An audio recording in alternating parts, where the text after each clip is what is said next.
હું મારા રૂમના બારી અને દરવાજો બંધ કરીને આરામથી બેઠો હતો.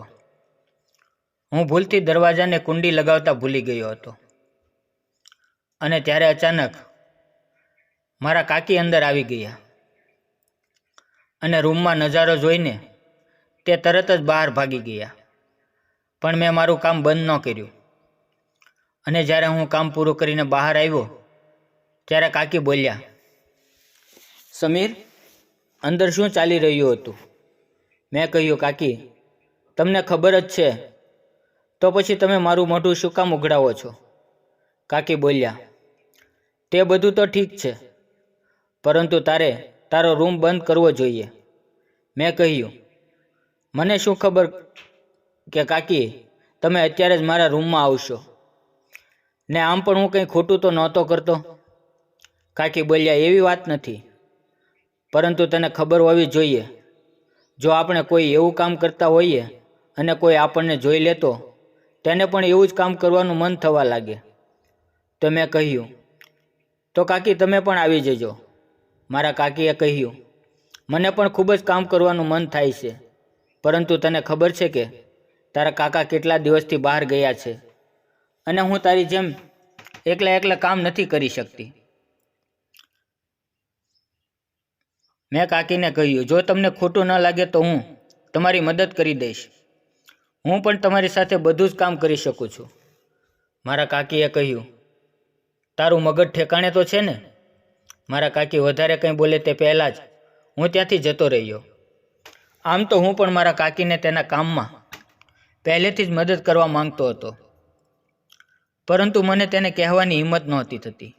આજે મારા કાકીએ મને જોઈ લીધો, એટલે આજે વાત કરવાનો સારો વખત હતો અને માહોલ પણ હતો, એટલે મેં તેને વાત કરી દીધી. મને એક વાતની ખબર પડી ગઈ કે કોઈ પણ સાથે વાત કરવાનો એક સમય હોય છે. એક દિવસ મારા કાકી અને કાકા છત ઉપર કામ કરી રહ્યા હતા અને હું ત્યાં જઈ ચડ્યો. મેં ઊભા થોડી વાર માટે જોયું. મારી સામે ફેસ ટુ ફેસ કામ ચાલુ હતું. મને તે બંનેને સાથે કામ કરતા જોઈને ખૂબ જ મજા આવી. તે બંને પોતાની પૂરી તાકાત લગાવીને કામ કરી રહ્યા હતા. મારા લગ્ન થયા ન હતા. હું 22 વર્ષનો છોકરો છું અને મારા કાકી ખૂબ જ સુંદર છે. તે હંમેશા મારી સાથે મજાક મસ્તી કરતા રહે છે. મારી અને મારા કાકી વચ્ચે ખૂબ સારી દોસ્તી છે. જ્યારે મારા કાકી ઘરમાં નવા આવ્યા હતા ત્યારે તેની સાથે ખૂબ જ ઘમંડ હતો, અને ઘમંડ કેમ ના હોય, તે કોઈથી કમ નહોતા. મારા કાકીની ઊંચાઈ અને લંબાઈ અને તેની મોટી મોટી આંખો, તે જ્યારે મારી તરફ જોતા તો મને પાગલ કરી દેતા. હું તેની સાથે કોઈ વાત કરતો તો તે મોઢું બગાડી લેતા. તેને પોતાની ખૂબસૂરતીનો ઘમંડ હતો. મારા કાકા એક પ્રાઇવેટ કંપનીની અંદર કામ કરતા હતા. તેની કંપની મારા ઘરથી લગભગ 50 કિલોમીટર દૂર હતી. મારા કાકા જ્યારે ઘરે પાછા આવતા તો અડધી રાત થઈ જતી અને ક્યારેક તો તે ઘરે આવતા જ નહીં. તે ઓફિસે જ રહી જતા. તે ત્યાં રહેવા માટે ઘર ગોતી રહ્યા હતા, કારણ કે રોજ આવવું જવું તેને પહોંચાતું નથી. હું મારા કાકીને ઘણી વખત એકલા જોતો. મેં મહેસૂસ કર્યું કે મારા કાકા અડધી રાત્રે ઘરે આવે છે અને ક્યારેક તો આવતા જ નથી, અને મારા કાકીને જેટલા પ્રેમની જરૂર હતી તેટલો કાકા આપી શકતા નથી. એક દિવસ સવારે મેં જોયું કે કાકી ખૂબ જ ઉદાસ લાગી રહ્યા હતા. તો મેં તેને પૂછ્યું, શું થયું કાકી, તમે ખૂબ જ ઉદાસ લાગો છો? કાકીએ કહ્યું, મારી તબિયત ઠીક નથી, એટલે હું બાજુમાં મેડિકલ સ્ટોર ઉપરથી તેની માટે દવા લાવ્યો. કાકીએ દવા ખાધી અને પોતાના કમરામાં જઈને આરામ કરવા માટે જતા રહ્યા. થોડા સમય પછી હું તેના હાલચાલ પૂછવા તેના રૂમમાં ગયો. મેં જોયું કે તેને તાવ આવેલો હતો. મેં તેને કહ્યું, કાકી, મારો એક દોસ્ત છે અને તેના પપ્પા ડૉક્ટર છે, તો હું તેને આપણે ઘરે બોલાવી લઉં. મેં તેને ફોન કર્યો અને થોડી વાર પછી તે મારા ઘરે આવ્યા. તેણે મારા કાકીને એક ઇન્જેક્શન આપ્યું અને દવા પણ આપી. લગભગ 2 કલાક પછી તેને આરામ થઈ ગયો. સવારે હું બાથરૂમ જઈ રહ્યો હતો તો કાકીએ મને તેની પાસે બોલાવ્યો અને મને કહ્યું, સમીર, મને માફ કરી દેજે. મેં કહ્યું, શા માટે? તો તે કહેવા લાગ્યા કે જ્યારથી હું અહીં આવી છું મેં તારી સાથે વ્યવસ્થિત વાત નથી કરી, પરંતુ તું સારો છો, તું મારો ખ્યાલ રાખા છો. મેં કહ્યું, કોઈ વાંધો નહીં, હું તમને મારા પોતાના માનું છું. અને પછી મારી અને કાકીની વચ્ચે દોસ્તી થઈ ગઈ. હું મારા કાકીની દરેક વાત માનતો. તે મને જે કામ કહેતા હું દોડી દોડીને કરતો. કાકી મારા પ્રત્યે થોડી વધારે આકર્ષિત થવા લાગ્યા. એક દિવસ કાકીએ મને કહ્યું, સમીર, તારા કાકા તો ક્યારેક જ આવે છે, તો તું રાત્રે મારા રૂમમાં આવજે. આપણે બંને વાતો કરશું, આપણે ટીવી જોઈશું. એકલા એકલા મને સારું નથી લાગતું. સાંજે હું તેના રૂમમાં ગયો તો કાકી કિચનમાં કામ કરી રહ્યા હતા. એટલે હું રૂમમાં બેઠા બેઠા મોબાઈલમાં ફિલ્મ જોવા લાગ્યો. મને ખબર જ ન રહી કે કાકી ક્યારે મારી પાછળ આવીને ઊભા ઊભા ફિલ્મ જોવા લાગ્યા. મારા કાકીએ ઉધરસ ખાધી. અચાનક હું ડરી ગયો.